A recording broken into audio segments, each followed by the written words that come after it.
think one issue that applies in both contexts is what we call the digital divide, which I know you deal with here. It's a global problem. It's not just a U.S. problem. The digital divide is the inequality of access between people who live in certain parts of the country or go to certain schools and can afford a very high level of access to technology, both in schools and in their homes and in other places, and other people who have very limited access to technology, or in some cases none at all.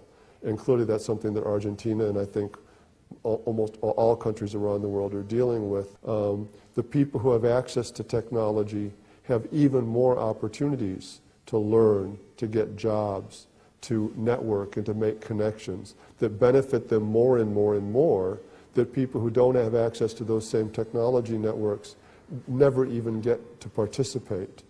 Another one, which is partly related to the example, is the uses that young people make of the technologies for non-educational or even anti-educational purposes, whether it's surfing the web for pornography or using their cell phones in this way to record embarrassing or insulting information. And so one of the ways in which people often deal with them in schools is through acts of prohibition. I understand where that prohibitionist response comes from, because these are, as we talked about, real dangers and real distractions.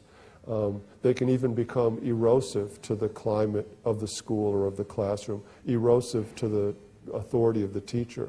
On the other hand, the technologies are increasingly part of our lives. They're part of young people's lives. And I don't think we can solve this problem simply through a prohibitionist approach.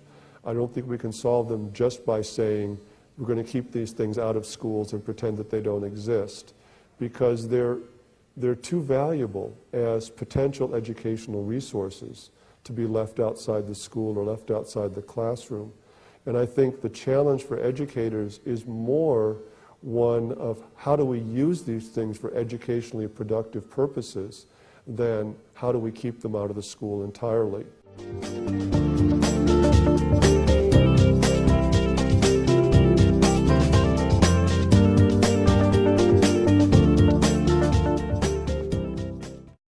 One of the myths of technology is the myth of technological progress, that new technologies solve our problems and make our lives better. Sometimes that's true. But I think every technology, even technologies that make our lives better, also create new problems, new difficulties that we usually don't anticipate when we first invent the technology or first adopt the technology. And typically, we only really find out about the dangers or the risks of the technology after the fact, after we've already become partly dependent on it, and after the fact that it's probably too late to make the technology go away. And so this idea of risks and promises, potentials and dangers, possibilities and limitations, to me are the two sides of every technology. I give my students an assignment in school, and that is, go out into your neighborhoods and interview some of the elderly people about their childhood and what it was like 60 years ago or 70 years ago in this country or in this neighborhood, and do oral histories with those elderly people. And then we'll bring those videos back into the classroom, we'll download them on the computer, and we'll do an oral history project for our social studies class about the history of our neighborhood or our country, whatever, using these older people as informants. Well, that capability of the cell phone to do video recording is here a very valuable educational resource. But it's that same capability that produced the problem in the situation that you just described with the teacher and the hair on fire. The recording of the teacher with the hair on fire.